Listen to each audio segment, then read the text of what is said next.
ദൈവനാമം വാഴ്ത്തപ്പെടുമാറാകട്ടെ. പ്രിയ ദൈവമക്കളെ, യേശുക്രിസ്തുവിൻ്റെ നാമത്തിൽ സ്നേഹപൂർവമായ നല്ല ഒരു പ്രഭാതം നിങ്ങളെല്ലാവർക്കും ആശംസിക്കുന്നു. ഇന്നത്തെ നമ്മുടെ അനുദിന പ്രഭാത തിരുവചന ധ്യാനത്തിലേക്ക് നിങ്ങളെല്ലാവരെയും സ്വാഗതം ചെയ്യുകയും ചെയ്യുന്നു. ഇന്ന് നമ്മൾ ധ്യാനിക്കുവാൻ പോകുന്നത് പുറപ്പാട് പുസ്തകം 20-ാം അധ്യായം 22 മുതൽ 26 വരെയുള്ള തിരുവചന ഭാഗമാണ്. ദൈവസന്നിധിയിൽ വിശുദ്ധിയോടെയും ഭക്തിയോടെയും എങ്ങനെ നിലകൊള്ളണം എന്നത് ഈ തിരുവചന ഭാഗം നമ്മെ പഠിപ്പിക്കുന്നു. ഈ സന്ദേശത്തിലേക്ക് കടക്കുന്നതിന് മുൻപ് ഒരു നിമിഷം പ്രാർത്ഥനയോടുകൂടി നമുക്ക് ദൈവസന്നിധിയിലായിരിക്കാം. സ്വർഗസ്ഥനായ ഞങ്ങളുടെ പിതാവേ, ഈ പുതുവെളിച്ചമുള്ള പ്രഭാത സമയത്തിനായിട്ട് ഞങ്ങൾ നിന്നോട് നന്ദി പറയുന്നു. ജീവനും ആരോഗ്യവും അനുഗ്രഹങ്ങളും നൽകിയ ദൈവമേ, ഞങ്ങൾ അങ്ങയെ മഹത്വപ്പെടുത്തുന്നു. ഇന്ന് ഞങ്ങൾ വായിക്കുവാൻ പോകുന്ന തിരുവചനം ഞങ്ങളുടെ ഹൃദയങ്ങളിൽ ജീവനുള്ള സന്ദേശമായി മാറട്ടെ. ഞങ്ങളുടെ ചിന്തകളെയും ജീവിതത്തെയും അങ്ങയുടെ ഇഷ്ടപ്രകാരം തമ്പുരാനെ അവിടുന്ന് രൂപപ്പെടുത്തണമേ. ഈ തിരുവചനം കേൾക്കുന്ന ഓരോരുത്തരെയും ദൈവമേ തിരുസന്നിധിയിലേക്ക് സമർപ്പിച്ച് പ്രാർത്ഥിക്കുന്നു. അവരെല്ലാവരെയും അനുഗ്രഹിക്കണമേ. ദുഃഖിക്കുന്നവർക്ക് തമ്പുരാനെ അവിടുന്ന് ആശ്വാസം നൽകണമേ. ഭയപ്പെടുന്നവർക്ക് ധൈര്യവും വഴിമുട്ടിയവർക്ക് ദിശയും തമ്പുരാനെ അവിടുന്ന് നൽകണമേ. യേശു ക്രിസ്തുവിൻ്റെ നാമത്തിൽ പ്രാർത്ഥിക്കുന്നു. കൃപയോടെ കേൾക്കണം പിതാവേ, ആമേൻ.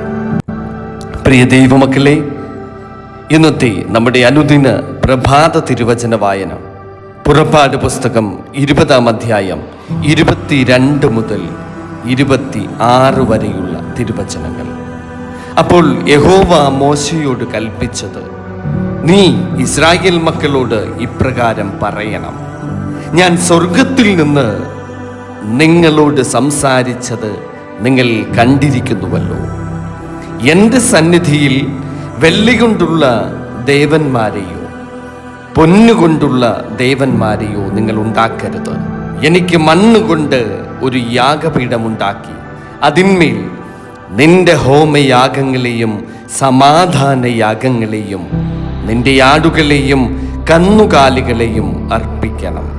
ഞാൻ എൻ്റെ നാമത്തിൻ്റെ സ്മരണ സ്ഥാപിക്കുന്ന ഏത് സ്ഥലത്തും ഞാൻ നിന്റെ അടുക്കൽ വന്ന് നിന്നെ അനുഗ്രഹിക്കും. കല്ലുകൊണ്ട് എനിക്ക് യാഗപീഠം ഉണ്ടാക്കുന്നുവെങ്കിൽ ചെത്തിയ കല്ലുകൊണ്ട് അത് പണിയരുത്. നിന്റെ ആയുധം കൊണ്ട് അതിനെ തൊട്ടാൽ നീ അതിനെ അശുദ്ധമാക്കും. എൻ്റെ യാഗപീഠത്തിങ്കൽ നിന്റെ നഗ്നത കാണാതിരിക്കുവാൻ നീ അതിങ്കൽ പടികളാൽ കയറരുത്. ആമേൻ. സ്തോത്രം. ഹല്ലേലൂയ.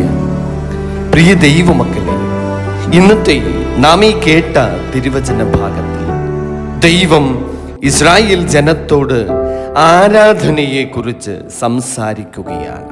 ദൈവത്തെ ആരാധിക്കുന്നത് ഒരു ആചാരം മാത്രമല്ല, അത് വിശുദ്ധിയും അനുസരണവും നിറഞ്ഞ ഒരു ഹൃദയ ബന്ധമാണ്. ദൈവം മനുഷ്യരുടെ കൈപ്പണിയാൽ നിർമ്മിച്ച വിഗ്രഹങ്ങളെ യേശുതമ്പുരാൻ നിരസിക്കുകയാണ്.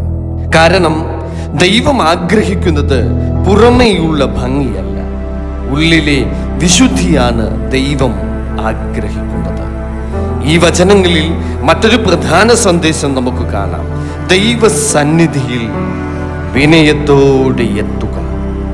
അഹങ്കാരത്തോടെയോ പ്രദർശന മനോഭാവത്തോടെയോ അല്ല, മറിച്ച് ഭക്തിയോടും വിശുദ്ധിയോടും കൂടിയാണ് ദൈവത്തെ സമീപിക്കേണ്ടത്. ഇന്നത്തെ ലോകത്തിൽ മനുഷ്യർ പുറം കാഴ്ചകളിലും പ്രദർശനങ്ങളിലും കൂടുതൽ ശ്രദ്ധിക്കുന്നു. എന്നാൽ ദൈവം നോക്കുന്നത് നമ്മുടെ ഹൃദയത്തെയാണ്.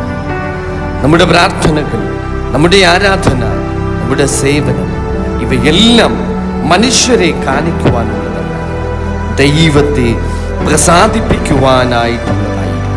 പ്രിയ ദൈവമക്കളെ, ദൈവം പറയുന്നത് വളരെ ലളിതമാണ്. എന്നെ സത്യത്തിലും വിശുദ്ധിയിലും ആരാധിക്കും, ഞാൻ നിന്നെ അനുഗ്രഹിക്കുമെന്നാണ്. ഈ പ്രഭാതത്തിൽ നമ്മൾ സ്വയം ചോദിക്കാം, എൻ്റെ ആരാധന യാഥാർത്ഥ്യമാണ്? എൻ്റെ ഹൃദയം ദൈവസന്നിധിയിൽ ശുദ്ധമാണ്?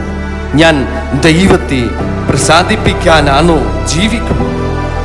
ദൈവസന്നിധിയിൽ വിനയത്തോടെയും ദൈവസന്നിധിയിൽ വിശുദ്ധിയോടും കൂടി നടക്കുമ്പോൾ നമ്മുടെ ജീവിതത്തിൽ ദൈവത്തിൻ്റെ സമാധാനവും അനുഗ്രഹവും നിറയും. പ്രിയ ദൈവമേ, നമുക്കൊരു നിമിഷം നമ്മുടെ കണ്ണുകൾ അടച്ച് നമുക്ക് പ്രാർത്ഥിക്കാം. കരുണാനിധിയായ സ്വർഗസ്ഥ പിതാവാം ദൈവമേ, ഇന്നത്തെ തിരുവചന സന്ദേശത്തിനായിട്ട് ഞങ്ങൾ നിന്നോട് നന്ദി പറയുന്നു. വിശുദ്ധിയോടുകൂടി അങ്ങേ ആരാധിക്കുവാൻ തമ്പുരാനെ ഞങ്ങളെ അവിടുന്ന് പഠിപ്പിക്കണമേ. പുറമേയുള്ള ഭംഗിയേക്കാൾ ഹൃദയത്തിൻ്റെ വിശുദ്ധിക്ക് പ്രാധാന്യം നൽകുവാൻ തമ്പുരാനെ ഞങ്ങളെ സഹായിക്കണമേ. അഹങ്കാരത്തിൽ നിന്ന് ഞങ്ങളെ കാത്തുകൊള്ളണമേ. വിനയത്തോടെയും അനുസരണത്തോടെയും അങ്ങയുടെ വഴികളിൽ നടക്കുവാൻ കർത്താവേ ഞങ്ങൾക്ക് അവിടുന്ന് കൃപ നൽകണമേ. ഈ സന്ദേശം കേൾക്കുന്ന ഓരോ കുടുംബത്തെയും ദൈവമേ അവിടുന്ന് അനുഗ്രഹിക്കണമേ. രോഗികൾക്ക് സൗഖ്യം നൽകണമേ. നിരാശയിലായിരിക്കുന്നവർക്ക് കർത്താവേ പ്രത്യാശ നൽകണമേ. സാമ്പത്തിക ബുദ്ധിമുട്ടുകളിൽ കഴിയുന്നവർക്ക് ദൈവമേ അങ്ങയുടെ സഹായം നീട്ടി അവരെ അനുഗ്രഹിക്കണമേ. ആത്മീയമായി തളർന്നവർക്ക് പുതിയ ഒരു ആത്മീയ ശക്തി നൽകണമേ. ഇന്നത്തെ ദിവസം സമാധാനത്തോടെയും അനുഗ്രഹത്തോടെയും ഞങ്ങളെ എല്ലാവരെയും നിന്റെ കരങ്ങളിൽ നടത്തിക്കൊള്ളണമേ. എല്ലാ മഹത്വവും അങ്ങേക്ക് സമർപ്പിച്ചുകൊണ്ട് യേശു ക്രിസ്തുവിൻ്റെ നാമത്തിൽ പ്രാർത്ഥിക്കുന്നു. കൃപയോടെ കേൾക്കണം പിതാവേ. ആമേൻ.